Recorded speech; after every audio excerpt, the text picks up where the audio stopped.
প্রথমে চলে আসো, এই এক্সাম্পল 7.2টা আগে দেখো।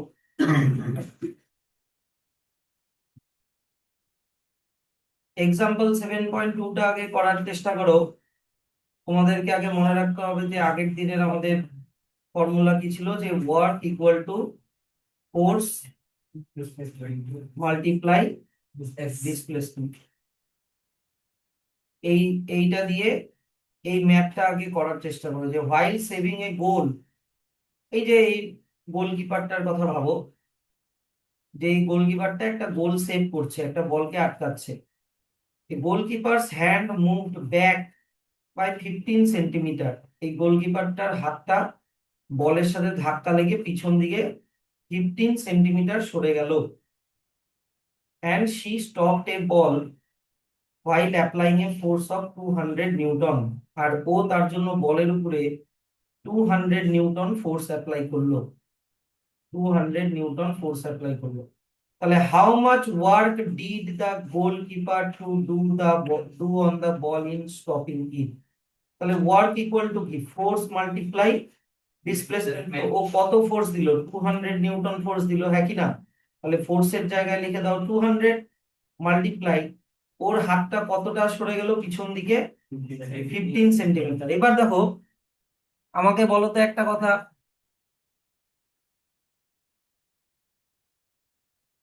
আমাকে একটা জিনিস বলো তো, যে এই গোলকিপারটা ফোর্স অ্যাপ্লাই করছে সামনের দিকে, ইয়েস অর নো? আর ডিসপ্লেসমেন্ট হচ্ছে ওর পিছন দিকে। তাহলে ফোর্সের অপোজিটে যদি ডিসপ্লেসমেন্ট হয় তাহলে ওটা মাইনাস হবে, হ্যাঁ কি না? অপোজিট ওয়ার্ড, তাহলে ওটা -15 সেন্টিমিটার দিতে হবে। কিন্তু সেন্টিমিটারকে আমাদেরকে কিসে কনভার্ট করতে হবে জানো? মিটারে কনভার্ট করতে হবে। তাহলে মিটারে কনভার্ট করার জন্য আমাদেরকে কত দিয়ে ডিভাইড করতে হবে? 1000 দিয়ে ডিভাইড করতে হবে। এত জুল ওয়ার্ক করা হবে। তাহলে এখানে 0 0 কেটে দাও, 2 দিয়ে 10 কে কাটো কত হয়? 5। 5 দিয়ে 15 কে কাটো কত হয়? 3, সরি, 5 দিয়ে 15 কে কাটলে হয়ে যায় 3। তাহলে কত জুল অ্যাপ্লাই করলো? 100 দিয়ে না, সরি, তাহলে 1000 দিয়ে না করে একবারে তাহলে ডাইরেক্ট করে দিই। তাহলে এখানে 200 আর এখানে 1000 না, তাহলে 100 দিয়ে ডিভাইড হবে। তাহলে এখানে 0 0 0 0 কেটে গেল। তাহলে এখানে 2 মাল্টিপ্লাই 15 করলে কত হয়? 30, -30 জুল ওয়ার্ক ডান করলো, -30 জুল। দেখো ওয়ার্ক কতটা ওয়ার্ক করলো এখানে। আমরা ডিসপ্লেসমেন্টটাকে মাইনাস কেন নিলাম? কারণ ও ফোর্স অ্যাপ্লাই করছে সামনের দিকে, কিন্তু ওর হাতটা সরে যাচ্ছে পিছনের দিকে, সেই জন্য ডিসপ্লেসমেন্টটাকে কি হিসেবে নিলাম? মাইনাস হিসেবে নিতে হবে। জানতো? নেক্সট চলে আসো, pause and ponder. In the previous chapter a weight lifter is shown holding a barbell steady in her hand, figure 6.8। দেখবা একটা ফিগার 6.8 এ আছে একটা মেয়ে এরকম করে একটা বারবেল এরকম করে ধরে আছে, দেখবা। এই যে এই ফিগারটা আগের চ্যাপ্টারের থেকে, এই যে এই ফিগারটা, একটা মেয়ে বারবেল এরকম করে হাত দিয়ে ধরে আছে। এবার কোয়েশ্চেনটা ভালো করে পড়ো, এরকমই কোয়েশ্চেন আসার চান্সেস বেশি আছে।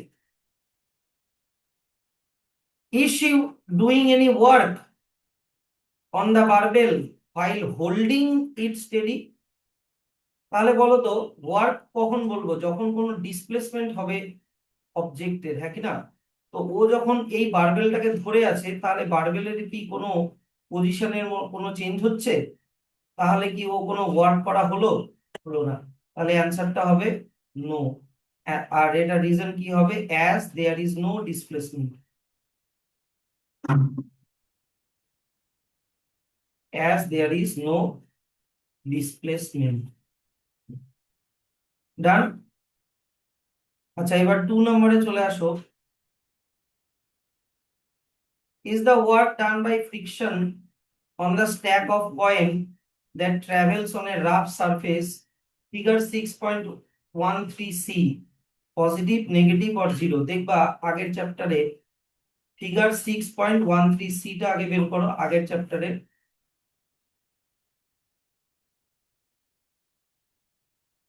Figure 6.13 C.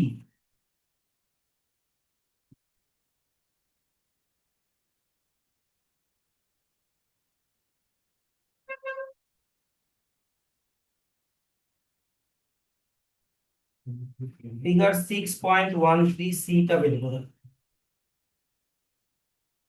কত পেজে আছে?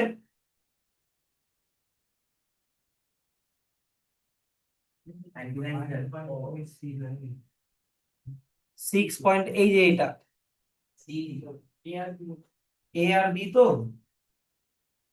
তার মানে ওখানে প্রিন্টিং এ কিছু ভুল আছে। 6.1 থেকেই তুমি ইমাজিন করো, এটাকেই শুধু ইমাজিন করো যে এরকম দুটো পিনের সাথে, এই যে দেখো এইদিকে একটা পিন লাগানো আছে এ এর দিকে, আর বি এর দিকে একটা পিন লাগানো আছে। ওটাকে একটু তার সামনে একটা কয়েন রেখে, কয়েনটাকে তুমি এই ব্যান্ড মানে গার্ডারটা সমেত তুমি পিছন দিকে ঠেলে দিলা। এইবার যখন এই গার্ডারটাকে তুমি ছেড়ে দিবা, তখন কি হবে? এই কয়েনটা সামনের দিকে মুভ করবে, হ্যাঁ কি না, গার্ডারের পুশের জন্য। তখন এই কয়েনগুলো কি হবে, কয়েনটা কি হবে, যে যেই সারফেসের উপরে ও ট্রাভেল করছে, সেই সারফেসের সাথে ওর একটা ফ্রিকশন হবে, হ্যাঁ কি না।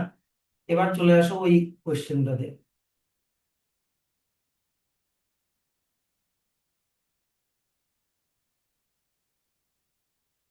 এই কোশ্চেনটাতে চলে আসো।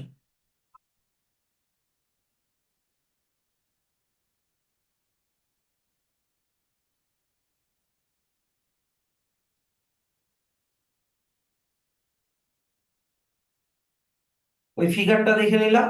এবার কোয়েশ্চেনটা ভালো করে পড়ো, যে ফিগার 6.13 সি তে বলা হয়েছে, এই যে মনে করো আমি একটু অন্যভাবে ড্র করছি, এরকম করে গার্ডারটাকে টেনে এরকম করে কয়েন গুলোকে তুমি ছেড়ে দিলা।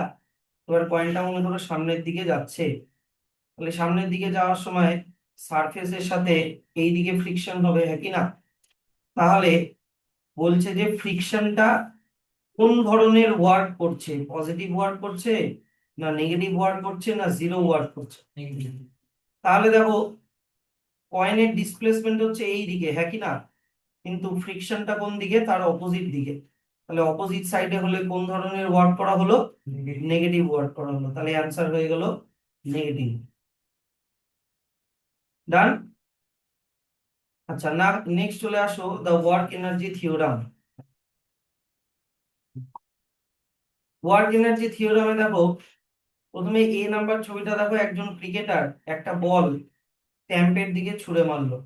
এদিকে তাকায় থাকো সবাই।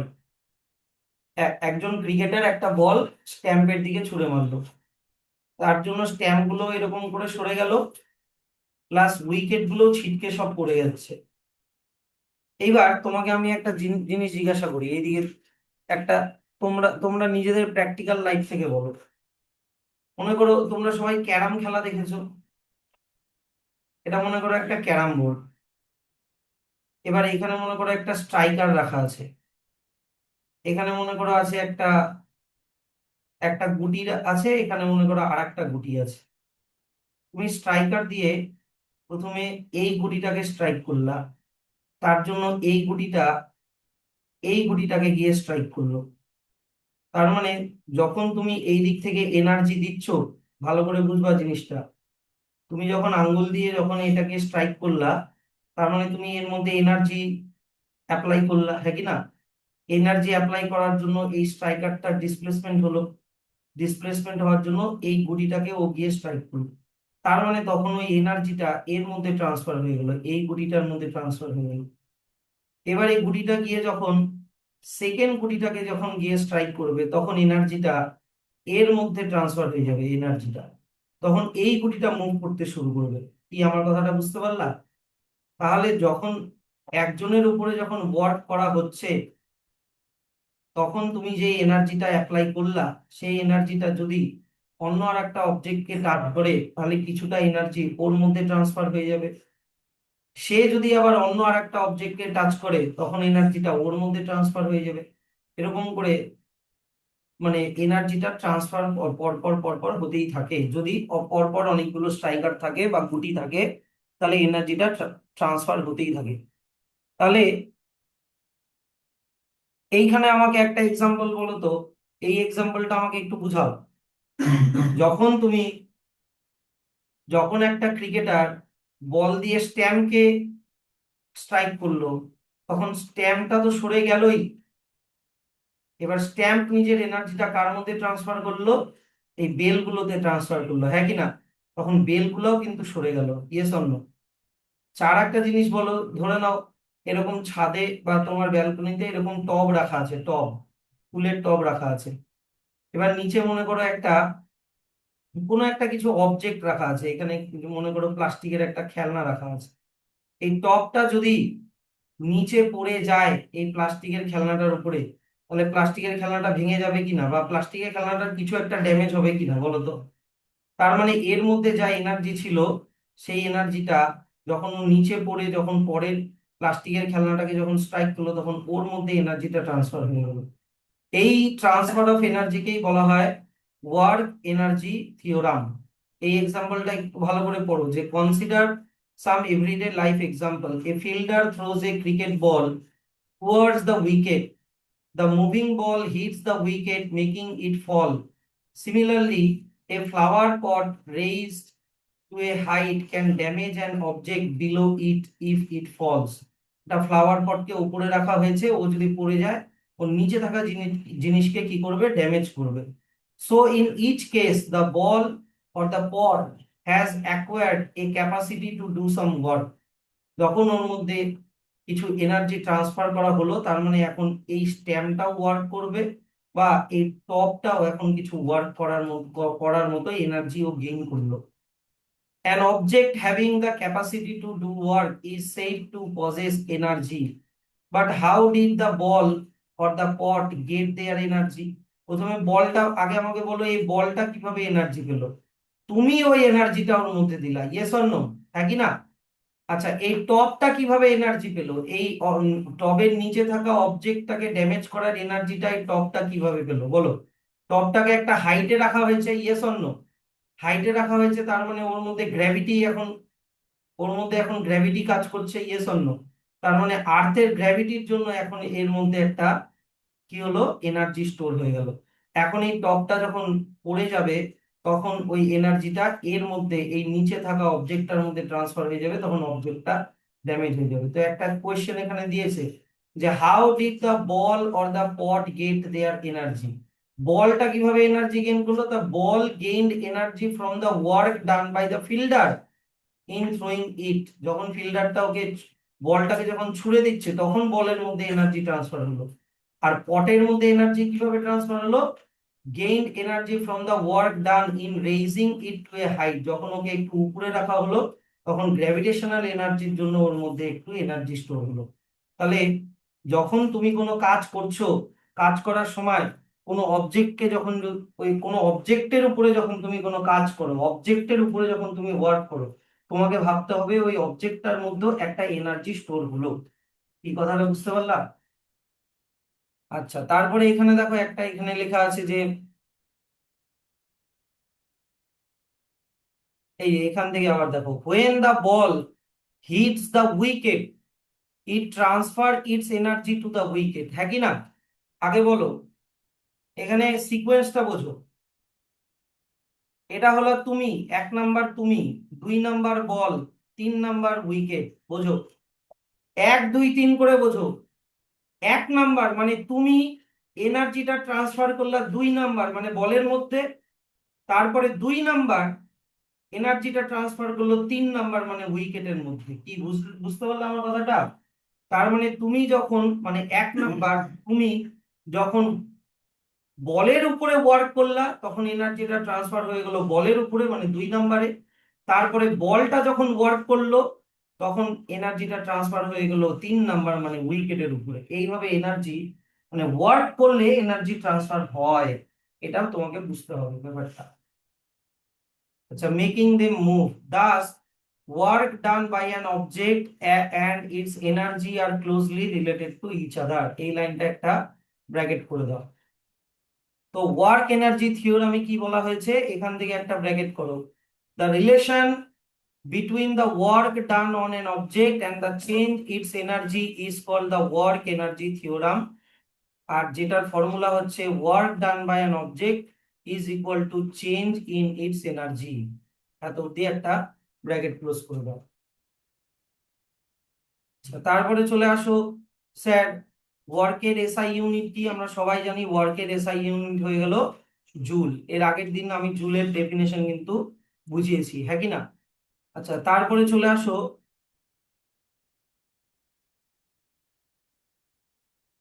doing mechanical work is one way of transferring energy from one object to another object। এই যে ধরে নাও তুমি যে বলটাকে ছুড়ছো, এটা কোন ধরনের কাজ করা হলো বলো? এটাকে বলা হয় মেকানিক্যাল ওয়ার্ক। কিন্তু ট্রান্সফার অফ এনার্জি শুধু মেকানিক্যাল ওয়ার্কের উপরেই খাটে না, আরো অনেক এনার্জির উপরেই খাটে। যেমন energy can also be transferred as heat. তারপরে when two objects at different temperature comes in contact, energy flows from the hotter one to the colder one। মানে হচ্ছে ধরে নাও এখানে একটা, মনে করো এখানে একটা কন্টেইনার রাখা আছে যেটা হচ্ছে হট, ওর সাথে টাচ করে আর একটা কন্টেইনার রাখা আছে যেটা কিনা কোল্ড। বুঝো ব্যাপারটা? তার মানে এই হট অবজেক্টের মধ্যে হিট এনার্জি আছে, ইয়েস অর নো? ধীরে ধীরে কি হবে দেখবা, এই হট অবজেক্টটা ধীরে ধীরে কোল্ড হতে থাকবে, আর কোল্ড অবজেক্টটা ধীরে ধীরে হট হতে থাকবে। তার মানে কি, যখন দুটা ডিফারেন্ট টেম্পারেচারের কন্টেনারকে টাচ করে রাখা হচ্ছে, হিট এনার্জি এই কন্টেনার থেকে এই কন্টেনারে ট্রান্সফার হচ্ছে। এটাও কিন্তু একটা ট্রান্সফার অফ এনার্জির আর একটা এক্সাম্পল। ধরে নাও এটা একটা মেটালের বার যেটা হচ্ছে হট, তার সাথে টাচ করে রাখা আছে আর একটা মেটালের বার যেটা কিনা কোল্ড। তাহলে এর মধ্যে থাকা হিট এনার্জিটা ধীরে ধীরে এই কোল্ড অবজেক্টটার মধ্যে ট্রান্সফার হবে। কতক্ষণ ধরে ট্রান্সফার হবে? যতক্ষণ না এর মধ্যে থাকা হিট এনার্জি আর এর মধ্যে থাকা হিট এনার্জি দুটোর এনার্জি কি হবে, ইকুয়াল হবে, ততক্ষণ ধরে হিট এনার্জি ট্রান্সফার হতে থাকবে। কি বুঝতে পারলো ব্যাপারটা? তো দেখো এটাই এখানে লেখা আছে যে energy can flow, energy can move without direct contact. For example, আচ্ছা স্যার এখানে আমি যে এক্সাম্পলটা বললাম, বলো তো এখানে অবজেক্ট গুলো নিজেদেরকে টাচ করে আছে কি নেই বলো? আছে। এখানে টাচ করে আছে, যদি টাচ করে থাকে তাহলে বলে কন্ডাকশন। যদি টাচ করে থাকে তাহলে হিট এনার্জি ট্রান্সফারকে কি বলে? কন্ডাকশন। আচ্ছা এবার মনে করো টাচ করে নেই, বলো তো সান আর্থ কি টাচ করে আছে? তাও তো সানের হিট আর্থ অব্দি পৌঁছায়, ইয়েস অর নো? যদি টাচ করে না থেকে যদি এনার্জি ট্রান্সফার হয় তাহলে বলে কনভেকশন। তাহলে কি বলে? কনভেকশন। তাহলে এনার্জি টাচ করে থাকা অবস্থাতেও ট্রান্সফার হতে পারে, আবার টাচ করে না থাকা অবস্থাতেও ট্রান্সফার হতে পারে। দেখো এখানে লেখা আছে যে energy can flow, energy can move without direct contact. For example, sun's energy reaches the earth through radiation. Energy is transferred in electric circuit as well as via sound waves and even in nuclear reaction that power the sun. আরো অনেক রকমের energy ট্রান্সফারের example last লাইনে লেখা আছে। যেমন আমাকে বলো তো ইলেকট্রিক সার্কিটের এনার্জি ট্রান্সফারের একটা এক্সাম্পল দাও। যেমন ইলেকট্রিক্যাল এনার্জি, এই লাইট যখন জ্বলছে তখন ইলেকট্রিক্যাল এনার্জি কোন এনার্জিতে কনভার্ট হচ্ছে? Light energy or hit energy. তারপরে যখন ইলেকট্রিক এনার্জি ফ্যানে যাচ্ছে তখন এটা কোন এনার্জিতে কনভার্ট হচ্ছে? কাইনেটিক এনার্জিতে কনভার্ট হচ্ছে। ইলেকট্রিক এনার্জি যখন তোমার হেডফোনে যাচ্ছে তখন ওটা কোন এনার্জিতে কনভার্ট হচ্ছে? সাউন্ড এনার্জিতে কনভার্ট হচ্ছে। ওরকমই সেরকম আরেকটা আছে নিউক্লিয়ার রিয়াকশনে তোমার নিউক্লিয়ার এনার্জি হিট এনার্জিতে কনভার্ট হয়, যেটা কিনা হয় হচ্ছে সান। তো এই প্যারাটাও একটু ভালো করে পড়ে রাখবা। তারপরে দেখো meet the scientist, meet the সায়েন্টিস্টে কি লেখা আছে? ওয়ার্কের ইউনিট কি? জুল। এই জুল নামটা এসছে একজন সায়েন্টিস্ট যার নাম হচ্ছে জেমস প্রেসকট জুল। ও হচ্ছে মেকানিক্যাল এনার্জি, থার্মাল এনার্জি এগুলোর উপরে কাজ করেছিল। কি বুঝলা ব্যাপারটা? এবার চলে আসো example 7.8। In a game of carrom a player struck the shot shown in figure 7.9। এই যে দেখো, এটা হচ্ছে স্ট্রাইকার, এটা হচ্ছে একটা সাদা গুটি, আর এটা হচ্ছে একটা কালো গুটি। ভাবো, ভালো করে বোঝো কিন্তু ব্যাপারটা। কোয়েশ্চেনটা কি বলছে ভালো করে শোনো। তো একজন প্লেয়ার স্ট্রাইকারটাকে হিট করলো, স্ট্রাইকারটা গিয়ে হিট করলো সাদা গুটিকে, সাদা গুটিটা গিয়ে হিট করলো কালো গুটিকে। এবার কোয়েশ্চেনটা বোঝো। তারপরে কালো গুটিটা গিয়ে পকেটে গিয়ে পড়ে গেল। হ্যাঁ, identify who does work and the change in energy that occurs at each collision. প্রত্যেকটা ধাক্কাতে কিরকম এনার্জি চেঞ্জ হচ্ছে সেইটা তোমাকে এখানে বলতে বলেছে। এবার বলো তো, ভালো করে জিনিসটা শিখবা এবার। মনে করো এটা হচ্ছে একটা ক্যারাম বোর্ড, এইখানে রাখা আছে স্ট্রাইকারটা, এইখানে রাখা আছে একটা সাদা গুটি, আর এইখানে রাখা আছে একটা কালো গুটি। তাহলে যখন সাদা গুটিটা গিয়ে, সরি, স্ট্রাইকারটা গিয়ে যখন সাদা গুটিকে স্ট্রাইক করলো, তখন স্ট্রাইকারটা সাদা গুটির উপরে এনার্জি দিল, হ্যাঁ কি না? তাহলে নিউটনের থার্ড ল অনুযায়ী সাদা গুটিটা স্ট্রাইকারের উপরেও একটা opposite and equal force apply করবে নিউটনের থার্ড ল অনুযায়ী। হয়ে গেল। তারপরে সাদা গুটিটা যখন মুভমেন্টে এসে যখন কালো গুটিটাকে যখন স্ট্রাইক করলো, তখন সাদা গুটির এনার্জিটা ট্রান্সফার হয়ে গেল কালো গুটিতে। আবার নিউটনের থার্ড ল অনুযায়ী কালো গুটিটাও ইকুয়াল অ্যান্ড অপোজিট ডাইরেকশনে সাদা গুটিটাকেও same same amount of force apply করলো। তাহলে তোমাকে সবগুলাই এখানে লিখতে হবে অ্যান্সারের সময়। যে প্রথমে বলতে হবে যখন স্ট্রাইকারটা গিয়ে সাদা গুটিকে মারলো, তখন স্ট্রাইকারের যে ওয়ার্কের এনার্জিটা ওটা ট্রান্সফার হলো সাদা গুটিতে। সাদা গুটি তখন opposite and equal force apply করলো স্ট্রাইকারে, তার জন্য স্ট্রাইকারের ডাইরেকশন বা স্ট্রাইকারের স্পিডটা কমে গেল। হলো। এইবার সাদা গুটিটা এবার মুভমেন্টে চলে আসলো, সাদা গুটিটা এবার গিয়ে স্ট্রাইক করলো কালো গুটিটাকে। তার মানে সাদা গুটির মধ্যে যে ওয়ার্কটা ছিল সেই ওয়ার্কের এনার্জিটা ট্রান্সফার হয়ে গেল কালো গুটিতে। এবার কালো গুটির, তাহলে নিউটনের থার্ড ল অনুযায়ী সাদা গুটির উপরে ইকুয়াল অ্যান্ড অপোজিট ডাইরেকশনে ফোর্স অ্যাপ্লাই করলো, তখন সাদা গুটিটা থেমে গেল বা সাদা গুটিটার ডাইরেকশন চেঞ্জ হয়ে গেল, আর কালো গুটিটা এবার মুভমেন্টে চলে আসলো। তোমাকে তিনটাই বলতে হবে, এই স্ট্রাইকারেরটাও বলতে হবে, সাদাটারও বলতে হবে, কালোটারও বলতে হবে, তিনটাই বলতে হবে। দেখো অ্যান্সারটা দেখো এইভাবেই লেখা আছে যে the moving striker কোলাইডস with the white coin which in turn কোলাইডস with the black coin. ভালো কথা। The moving striker applies force in the direction of displacement of the white coin.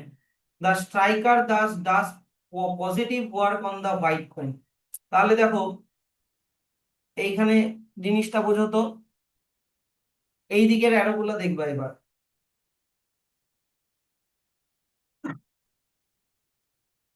দেখো তো, যখন স্ট্রাইকারটা হোয়াইট গুটিকে গিয়ে মারলো, তখন হোয়াইট গুটির ডিসপ্লেসমেন্ট হলো, হ্যাঁ কি না?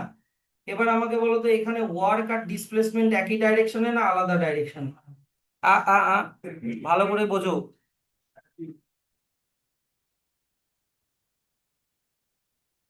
ভুলভাল বলবা না কিন্তু। এই যে দেখো, স্ট্রাইকারটা যাচ্ছে, হলো, স্ট্রাইকারটা গিয়ে হিট করলো হোয়াইট গুটিকে। তাহলে স্ট্রাইকারটা হোয়াইট গুটির উপরে ফোর্স অ্যাপ্লাই করলো, তার জন্য হোয়াইট গুটিটা সামনের দিকে আগে গেল। এবার বলো, ফোর্স আর ডিসপ্লেসমেন্ট অ্যারোটা দেখো একই দিকে নাকি অপোজিট দিকে? একই দিকে, তার মানে এটা হয়ে গেল পজিটিভ ওয়ার্ড। এটা কি হয়ে গেল? Positive word. কিন্তু এবার আমাকে বলো তো, এই সাদা গুটিটা তো নিউটনের থার্ড ল অনুযায়ী স্ট্রাইকারের উপরে অপোজিট ডাইরেকশনেও ফোর্স অ্যাপ্লাই করছে, ইয়েস অর নো? কিন্তু স্ট্রাইকারের ডাইরেকশনটা কোন দিকে? ওই সামনের দিকে। কিন্তু সাদা গুটিটা ওর উপরে ফোর্স দিচ্ছে তার অপোজিট ডাইরেকশনে। তাহলে এই ফোর্সটা কি হলো বলো? অপোজিট ডাইরেকশনে হলে ওটা কোন ফোর্স হলো? নেগেটিভ ফোর্স হলো। একই রকম ভাবে এবার সাদা গুটিটা গিয়ে যখন সাদা গুটিটা গিয়ে যখন কালো গুটিটাকে মারলো, তখন কালো গুটিটা সামনের দিকে আগায় গেল। তাহলে এইখানে এই যে ফোর্স আর ডিসপ্লেসমেন্ট একই ডাইরেকশনে না অপোজিট ডাইরেকশনে বলো? একই ডাইরেকশনে, তাহলে এই ওয়ার্ডটা হয়ে গেল কোন ওয়ার্ড? Positive word. কিন্তু নিউটনের থার্ড ল অনুযায়ী কালো গুটিটা আবার সাদা গুটির উপরেও অপোজিট ডাইরেকশনে ইকুয়াল অ্যামাউন্ট অফ ফোর্স দিচ্ছে। তাহলে কালো গুটিটা যখন সাদা গুটির উপরে ফোর্স দিচ্ছে, তখন ওটা কোন ধরনের ওয়ার্ক হয়ে গেল? Negative work. কারণ সাদা গুটির মুভমেন্ট সামনের দিকে, কিন্তু কালো গুটি ওকে ফোর্স দিচ্ছে তার উল্টা দিকে। তাহলে অপোজিট ডাইরেকশনে হলে কোন ধরনের ওয়ার্ক হয়ে গেল? নেগেটিভ ওয়ার্ক হয়ে গেল। কি বুঝতে পারলো তো? সবগুলার পজিটিভ নেগেটিভ তোমাকে এখানে মেনশন করতে হবে।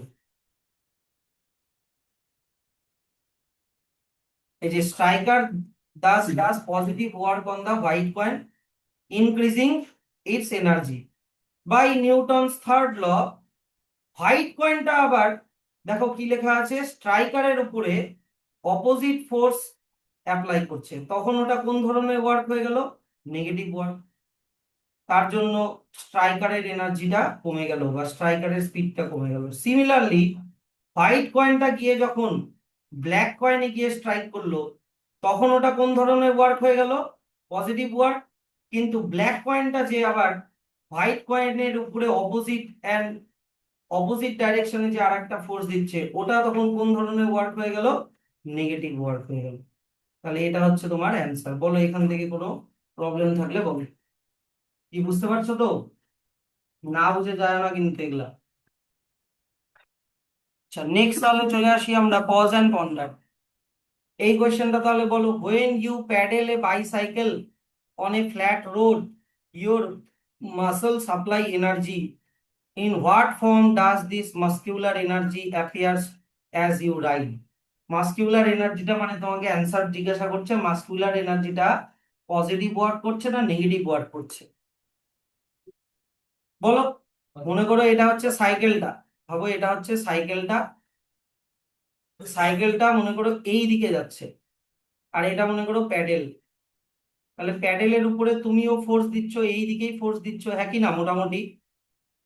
তা সামনের দিকেই ফোর্সটা হচ্ছে, তুমিও ফোর্স দিচ্ছ সামনের দিকে, ডিসপ্লেসমেন্টও সামনের দিকে, তাহলে দুটো একই ডাইরেকশনে থাকলে ওটা কোন ধরনের ফোর্স অ্যাপ্লাই করা হলো? পজিটিভ ফোর্স অ্যাপ্লাই করা হলো। আচ্ছা, এবার চলে আসে ফর্মস অফ এনার্জি।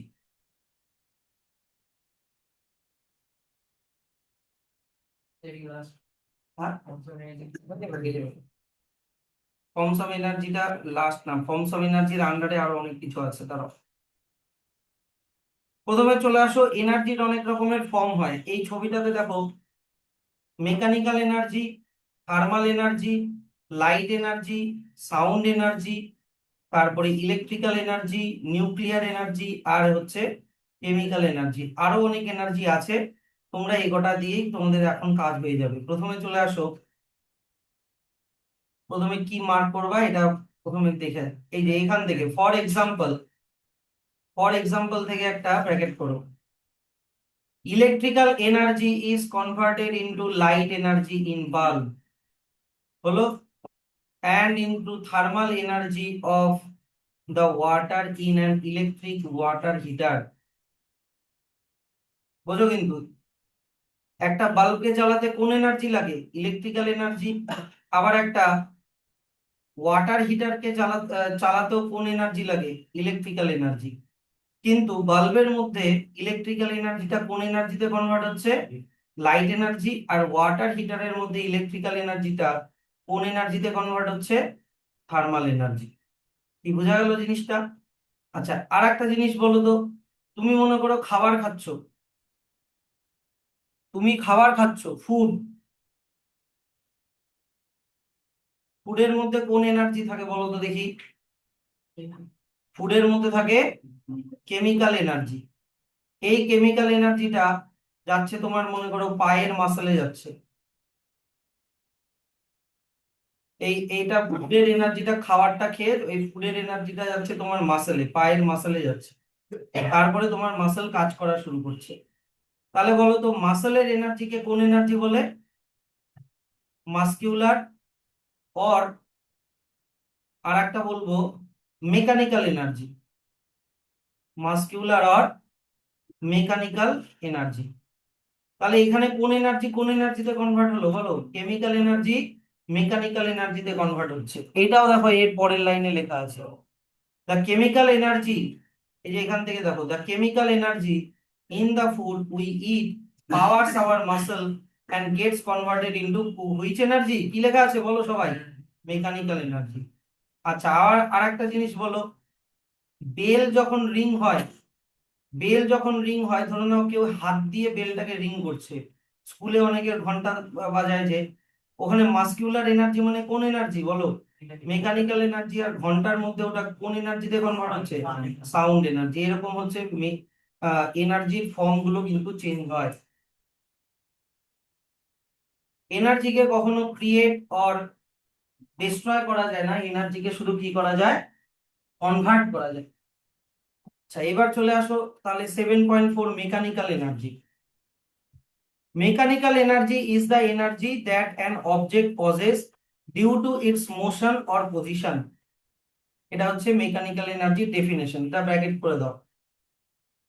দেরি হবে রে বাবা, দাঁড়াও না, আমি দেরি করে শুরু করলাম, পড়া আছে। আচ্ছা, যাও তাহলে পরে ভিডিওটা দেখে নিও। প্রথমে মেকানিক্যাল এনার্জি পড়া,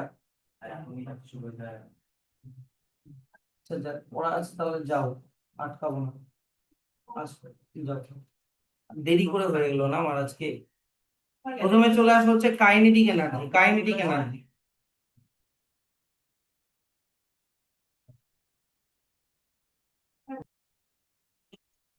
কাইনেটিক এনার্জি, প্রথমে কাইনেটিক এনার্জির ডেফিনেশনটা মার্ক করো।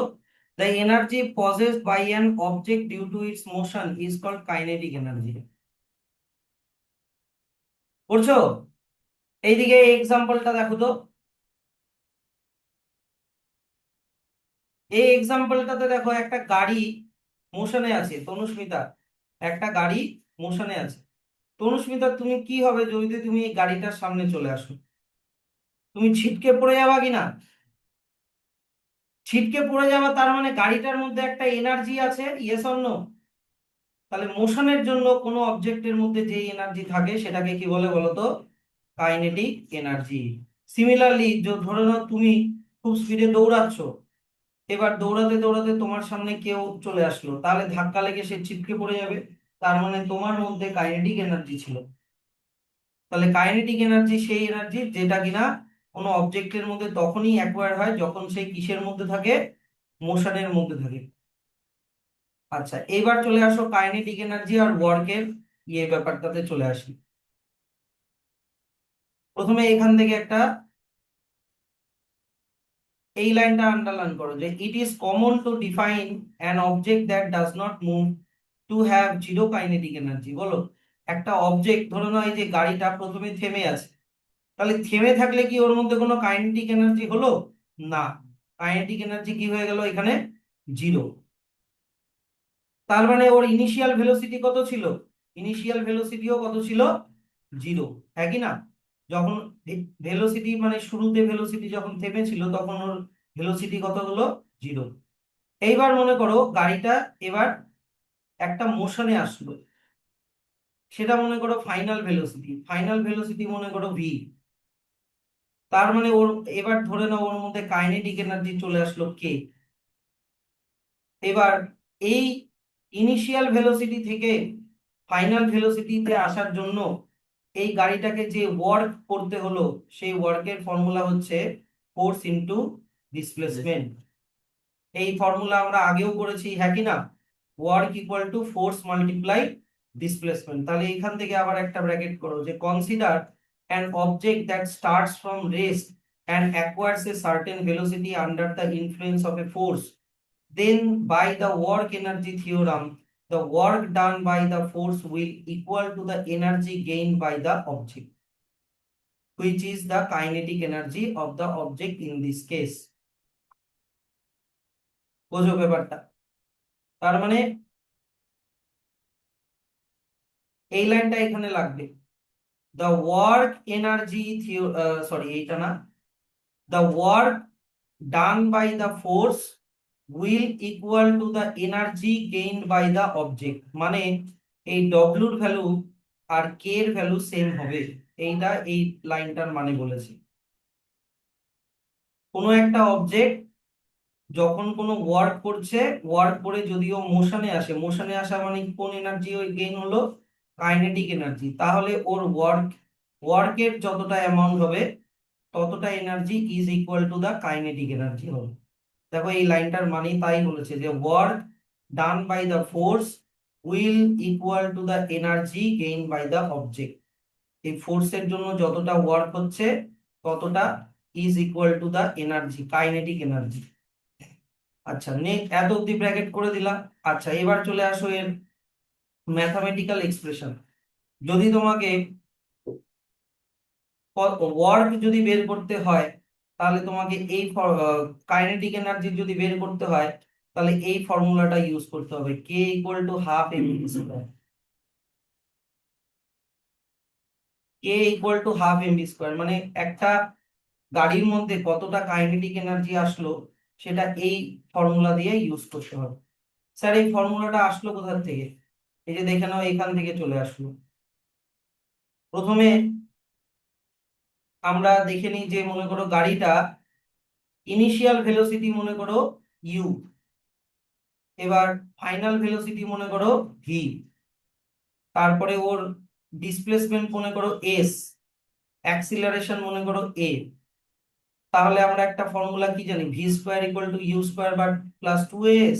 বা এখান থেকে যদি আমরা শুধু এস বার করতে চাই, তাহলে পরের লাইনে s equal to v square minus you square by two a. দেখবা এইটার থেকে, এই ফর্মুলা থেকে এই ফর্মুলাটা আসে কিন্তু। তুমি যদি এই ইউটাকে এই দিকে নিয়ে চলে যাও, তাহলে ইউ ইউ স্কোয়ারটা কি হয়ে যাবে, মাইনাস হয়ে যাবে। আর যদি টু এ এস এটাকেও যদি এইদিকে নিয়ে চলে আসো, তাহলে টু এ এস এইদিকে মাল্টিপ্লাই হয়ে আছে, এইদিকে গেলে কি হয়ে যাবে, ডিভাইড হয়ে যাবে। তাহলে এই ফর্মুলা মানে যা, এই ফর্মুলা মানেও তাই। তোমার লাগবে এই ফর্মুলাটা, s equal to v square minus you square by two a. আচ্ছা, এবার আমরা ওয়ার্কের ফর্মুলা কি জানি, work equal to F multiply s, yes or no, force multiply displacement. আচ্ছা, এইবার আমাকে বলো তো, এদিকে দেখাও, আবার ফোর্স মানে আমরা কি জানি, মাস ইনটু অ্যাক্সিলারেশন, হ্যাঁ কি না? তাহলে বলো তো এই এফ এর জায়গায় আমি মাস ইনটু অ্যাক্সিলারেশন লিখতে পারি, হ্যাঁ কি না? তাহলে W equal to F into S না হয়ে আমি পরের লাইনে করে দিলাম W equal to M A into S. কি ডান? বুঝলা? কি হলো প্রীতম, বুঝলা কিনা বলো আগে। আচ্ছা, এবার বলো তো, একটু আগে আমরা কি বের করলাম, s equal to v square minus you square by two a, একই না? তাহলে বলো তো এই ফর্মুলাতে এস এর জায়গায় আমরা v square minus you square by two a লিখতে পারি, হ্যাঁ কি না বলো? তাহলে গোটা ফর্মুলাটা কি দাঁড়াচ্ছে এখানে, W equal to F into S. গোটা ফর্মুলাটা এরকম দাঁড়াচ্ছে, ভালোই করেছে এখানে step by step. W equal to F into S, F এর জায়গায় আমরা লিখে দিলাম এম এ, আর এস এর জায়গায় আমরা লিখে দিলাম v square minus you square by two a. তাহলে এখানে এ এ কাটাকাটি হয়ে গেল, তাহলে এই বাই টুটাকে সামনে লিখে দিলাম ওয়ান বাই টু, এই এমটা এম থেকে গেল, আর ব্র্যাকেটে ভি স্কোয়ার মাইনাস ইউ স্কোয়ারটা থেকে গেল। কি বুঝতে পারলাম ব্যাপারটা? এইবার আমাকে বলো তো, এইবার আমাকে বলো তো, গাড়িটা তো শুরুতে থেমেছিল, হ্যাঁ কি না? তাহলে half into M into V square minus you square. এবার ইউ তো থেমেছিল, থেমেছিল মানে ইউ এর ভ্যালু কত হয়ে গেল, জিরো হয়ে গেল। তাহলে ইকুয়াল টু কত দাঁড়াচ্ছে, হাফ এম, আর ভি স্কোয়ার মাইনাস জিরো মানে কি দাঁড়াচ্ছে, ভি স্কোয়ার। তাহলে ওয়ার্ক ইকুয়াল টু কত দাঁড়ালো, হাফ এম ভি স্কোয়ার। এবার আমাকে বলো তো, একটু আগে আমি একটা লাইন হাইলাইট করলাম না, work equal to kinetic energy, yes or no? এই লাইনটাতে তো তাই বলা আছে। তাহলে আমরা এখন এই ওয়ার্ক ডব্লিউর জায়গায় কে মানে কাইনেটিক এনার্জি লিখতে পারি। তাহলে W equal to m V square মানেই K equal, W equal to half M V square মানেই K equal to half M V square. কি বুঝতে পারলা? নাকি আর একবার অন্যভাবে বলতে হবে, রেয়াংশ? তাহলে কাইনেটিক এনার্জির ফর্মুলা কি পারবা তো? কাইনেটিক এনার্জির ফর্মুলা হচ্ছে half M V square, K equal to half M V square. তো এবার একটু আমাকে বলো তো, ওয়ার্ক মানেই kinetic energy, yes or no? তাহলে ওয়ার্কের ইউনিট যদি জুল হয়, তাহলে কাইনেটিক এনার্জির ইউনিটও কি হবে? জুলই হবে। এই যে দেখো লেখা আছে, the SI unit of kinetic energy is joule. আচ্ছা, নেক্সট চলে আসো পজিটিভ ওয়ার্ক। পজিটিভ ওয়ার্ক কাকে বলবো? Positive work is done on the object and its velocity is increases. যদি ভেলোসিটি বাড়ে তার মানে বলবো পজিটিভ ওয়ার্ক করা হচ্ছে, তাহলে কাইনেটিক এনার্জিও বাড়বে। কিন্তু যদি ওয়ার্কটা নেগেটিভ হয়, নেগেটিভ ওয়ার্ক হলে কি হবে বলতো? ভেলোসিটি কমবে, ডিক্রিজেস, কাইনেটিক এনার্জিও কি হবে? কমবে। আচ্ছা, আর যদি কোনো রকমের ওয়ার্ক না করা হয়, তাহলে কোনো কিছুরই কোনো চেঞ্জ হবে না। If no work is done by the force from the object, then velocity does not change আর কাইনেটিক এনার্জি রিমেইনস কনস্ট্যান্ট। এই তিনটা পয়েন্ট ভালো করে মনে রাখো। আচ্ছা, এবার এক্সাম্পল 7.4 দেখো তো। If the velocity of a vehicle doubles in magnitude, what will be its kinetic energy be compared to its original value? বলো। এই ইয়েটা মানে এই প্রবলেমটা আগে দেখে বোঝার চেষ্টা করো, কোয়েশ্চেনটা পড়ে আগে বোঝার চেষ্টা করো। কাইনেটিক এনার্জি, একটু আগে আমরা কাইনেটিক এনার্জির ফর্মুলা কি শিখলাম? K equal to half M V square, হলো তো? এবার বলেছে ভিটাকে ডবল করো। ভিটাকে কি করলাম? ডবল করলাম। ভি কে করে দিলাম 2v, ডবল করলাম। তাহলে এখন K equal to half M, v কে ডবল করলে 2v² হয়ে যাবে কিনা বলো তো? Yes or no? তার মানে হাফ এম 2v এর স্কোয়ার কত হয়? 4v²। তাহলে 2 কে 4 দিয়ে কাটলে কত হয়? 2 হয়। তাহলে কত হয়ে গেল? 2mv²। তাহলে যখন ভেলোসিটি ভি ছিল, তখন কাইনেটিক এনার্জি ছিল হাফ mv²। কিন্তু যখন, সরি, তখন কাইনেটিক এনার্জি ছিল হাফ mv²। কিন্তু ভেলোসিটিকে যখন ডবল করা হলো, তখন কাইনেটিক এনার্জিও কত হয়ে গেল কি বলতো? ডবল হয়ে গেল। ডবল না, অ্যাকচুয়ালি মানে 1.5 গুণ হয়ে গেল। সরি, 1.5 গুণ হয়ে গেল। কিভাবে স্যার 1.5 গুণ কেন হলো? ফাইনাল কাইনেটিক এনার্জি কত হলো? 2mv²। আর আগে কাইনেটিক এনার্জি কত ছিল? Half mv²। তাহলে 2mv² থেকে হাফ mv² মাইনাস করো। 2 থেকে হাফ মাইনাস করলে কত হয়? 1.5 হয়। Yes or no? তাহলে কাইনেটিক এনার্জি কত ইনক্রিজ হলো? 1.5 টাইমস ইনক্রিজ হলো। বুঝলাম ব্যাপারটা? তাই দেখো তো অ্যান্সারটা ওটাই লেখা আছে কিনা। না, কাইনেটিক এনার্জি লেখা আছে will be 4 Times the positive value. 4 কেন লেখা আছে?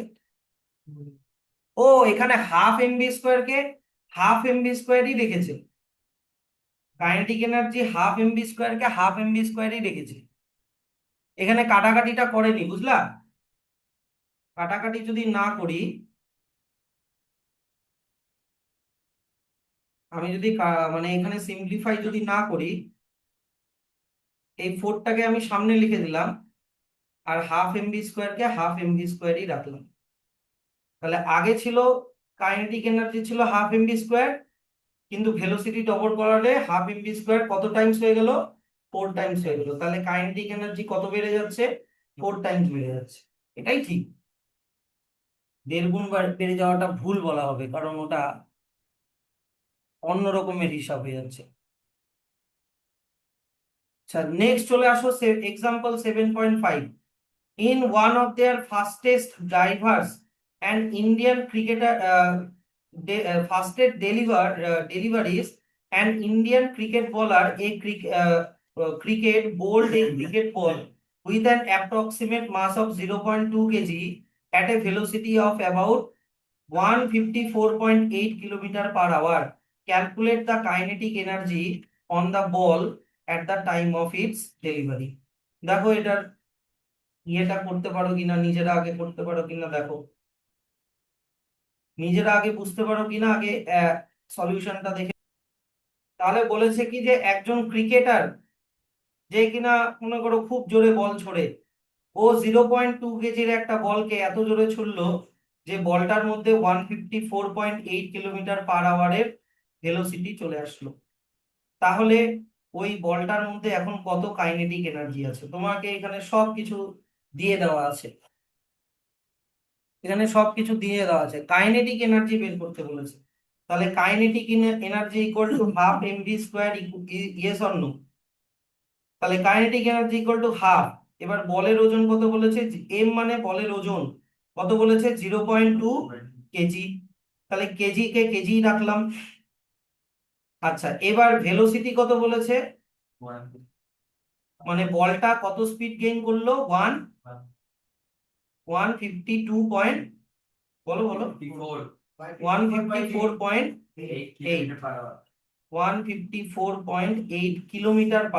এবার দেখো আমাকে একটা জিনিস বলো তো, কিলোমিটার পার আওয়ার কে কিসে কনভার্ট করতে হবে? মিটার পার সেকেন্ডে কনভার্ট করতে হবে, বুঝলা? তাহলে আগে দেখো, কিলোমিটারকে কনভার্ট করার জন্য, কিলোমিটারকে মিটারে কনভার্ট করার জন্য 1000 দিয়ে মাল্টিপ্লাই করলাম, আর আওয়ারকে সেকেন্ডে কনভার্ট করার জন্য 3600 দিয়ে ডিভাইড করলাম, হলো? এবার ক্যালকুলেট করো। এক আচ্ছা, এখানে পয়েন্ট দিয়ে পয়েন্ট উঠালে নিচে আবার 10 আসবে। এদিকে 1 2, এদিকে 1 2, আর এদিকে একটা, আর এদিকে একটা কেটে দিলাম। আচ্ছা, আবার আরো একটা পয়েন্ট আসবে তো 158, 154.8 এর পয়েন্টটাকে উঠালো, আবার নিচে আর একটা 10 আসবে।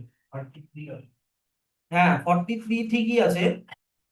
তাহলে 10 মাল্টিপ্লাই 36। আচ্ছা, এবার চলে আসি আমরা, এটাকে এবার ক্যালকুলেট করার চেষ্টা করি। দেখো তো, এই টু আর এই টু কাটাকাটি হয়ে যাবে, হ্যাঁ কি না? আচ্ছা, এইবার চলে আসো, 4 দিয়ে এটা কেটে যাবে। 154.8 কে 4 দিয়ে কাটলে 3 4 12, 3 4 4 32, 2 আর 4 7 28। 4 দিয়ে 36 কে কাটলে হয় হচ্ছে তোমার 9, হ্যাঁ কি না? আর 9 দিয়ে 387 কে কাটলে হয় 4 নং 36, 3 নং 27। তার মানে 43, আর নিচে দেখো এখানে একটা 10 আছে, হ্যাঁ কি না? তাহলে 43/10 কে কাটলে কত হয়? 4.3 কি হবে? জুল। মিললো অ্যান্সার? কোনটা বলো? তার মানে এটা এম ভি স্কোয়ার তো, তার মানে এই গোটাটার আবার স্কোয়ার হয়ে যাবে, তাই তো? আচ্ছা, তাহলে এবার একটু ক্যালকুলেশনে তো ঝামেলা। চলে আসি, তাহলে হাফ হাফ রাখলাম, এম মানে হয়ে গেল 0.2 কেজি, আর ভি মানে হচ্ছে 154.8, কিন্তু এটা কিলোমিটারে আছে, আর তার তার উপরে আবার, এটার উপরে আবার স্কোয়ার আছে। তাহলে গোটা কিলোমিটার পার আওয়ারকে স্কোয়ারে, মানে মিটার পার সেকেন্ডে কনভার্ট করতে হবে। তাহলে কিলোমিটারকে মিটারে কনভার্ট করে হয়ে গেল 1000 দিয়ে মাল্টিপ্লাই, আর সেকেন্ডে কনভার্ট করে হয়ে গেল ডিভাইডেড বাই 3600। কিন্তু এটাকে আবার কি করতে হবে? স্কোয়ার করতে বলছি, ভালো কথা। তাহলে এখানে আগে পয়েন্টটাকে তুলি, পয়েন্টটাকে তুললে নিচে 10 আসলো। তাহলে এখানে 1 2 3, উপরে 1 2 3 কাটাকাটি হয়ে গেল। হলো? একটু একটু দেরি হলো। হ্যাঁ হ্যাঁ হ্যাঁ, ঠিক। হ্যাঁ হ্যাঁ হ্যাঁ, ঠিক আছে। আচ্ছা, এইদিকে 0.2 এর পয়েন্টটাকে উঠায় নিচে 10 লিখলাম। এবার চলো এখানে কাটাকাটি করি। এখানে যদি আমি 4 দিয়ে কাটি তাহলে কত হচ্ছিল? 3, 3 4 12, 3 4 387। নিচে 4 দিয়ে কাটলে কত হচ্ছিল? 9। আবার 9 কে 387 দিয়ে কাটলে কত হচ্ছিল? 4 3, তাহলে 43। তার মানে এখানে কত দাঁড়ালো? হাফ ইন্টু 2/10 মাল্টিপ্লাই 43 ইন্টু 43, কারণ স্কোয়ার আছে, এই যে এখানে স্কোয়ার আছে, তাই 43 দুবার লিখলাম। তাহলে 2 2 কাটাকাটি হয়ে গেল। এবার 43 মাল্টিপ্লাই 43 করলে কত হয়? 180, 1849। তাহলে এখানে 1849 ডিভাইডেড বাই 10। এবার 10 দিয়ে ডিভাইড করলে পয়েন্ট এক ঘর সামনে চলে আসবে, হ্যাঁ কি না? তাহলে 184.9 জুল, হলো? হুম, ঠিক আছে। আচ্ছা, তাহলে এত অব্দি থাক, নেক্সট দিন আমরা এরপর থেকে ডিসকাস করছি।